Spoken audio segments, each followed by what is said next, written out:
Hi guys, അപ്പോൾ ഞാൻ ഇന്നും ഉണ്ടാക്കാൻ പോകുന്നത് ഗോവൻ സ്റ്റൈൽ ബ്രിഞ്ചോൾ ഫ്രൈ കേട്ടോ.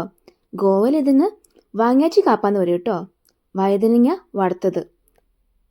അതിന് ഞാനിവിടെ ഒരു വലിയൊരു വഴുതനങ്ങ എടുത്തിട്ടുണ്ട്, അല്ലെങ്കിൽ ബ്രിഞ്ചോൾ. അതിന് കട്ട് ചെയ്ത് അതിൻ്റെ ബാക്ക് കളയുക.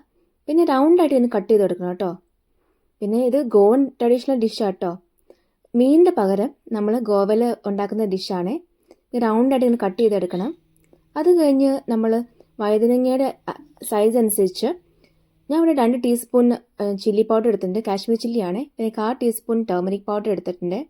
പിന്നെ സോൾട്ട് കേട്ടോ. കുറച്ച് ജിഞ്ചർ ഗാർലിക് പേസ്റ്റോടെ ആഡ് ചെയ്യുക, എന്നിട്ട് നന്നായിട്ട് മിക്സ് ചെയ്യണേ.